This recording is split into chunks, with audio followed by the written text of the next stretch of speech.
I came from Cuba at the age of 10. My parents were very well off, and but I had a mother who was very religious. She wanted us to have nothing to do with communism. And my father was a very wealthy man, 40 years old. He did not think that Fidel was going to impact the rich. You know, that's how they thought. He didn't think he was going to impact the rich? Right. He didn't think that it was basically because, you know, Fidel's first agenda was, I'm going to go after the Americans that had taken all this stuff from the United States, I mean, from Cuba, and never paid for it. And so we went from living in a house that was 1 square block, each kid had a car, you know, very well-to-do, to 11 of us living in a one-bedroom apartment in Miami, where we had to write down what time we were going to piss because everyone had to go to school and work. Wow. So all of a sudden, when I got to Miami, it was my first cataclysmic moment. All this stuff about God that my mother's been telling me, Mom, you know what? What they were teaching me in school was right. There ain't no God. This is all BS. If we're coming from Cuba to be with God, and this is God's joke, you know?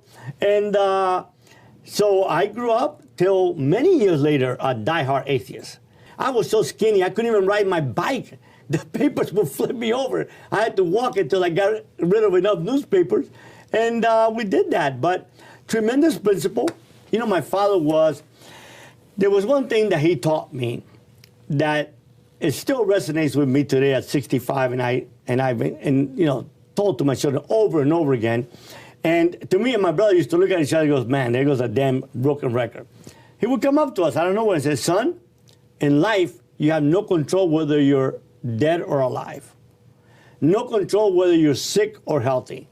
No control whether you're rich or poor. And I'm like, no shit, I can figure that one out. He said, the only thing you have absolute control, son, is your word.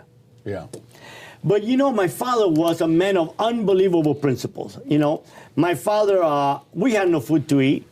You know, we'd get 2 raw eggs and this powdered milk that they give us that till today I take milk and I want to vomit. And that's all we would have till dinner time.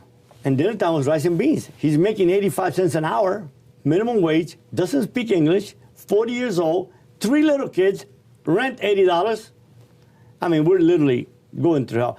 Well, I found out that my friend has lunch at school. And man, to me, it was a big discovery. I couldn't wait to get home and say, hey, Dad, I found out my buddy, he has lunch.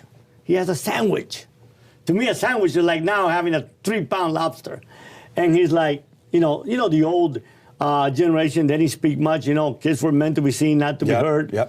So he just nods his head, and he's like, I said, he tells me he gets food stamps. I said, Dad, do you know about food stamps?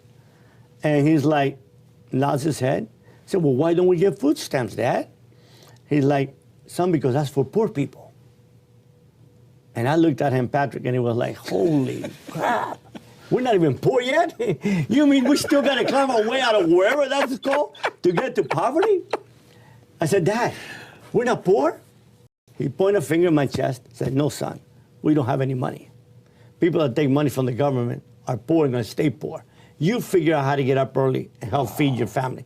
I was 10 years old. I weighed probably 90 pounds. Unbelievable. And at 5:30 in the morning, I've been getting up ever since that day, and I'm 65 today.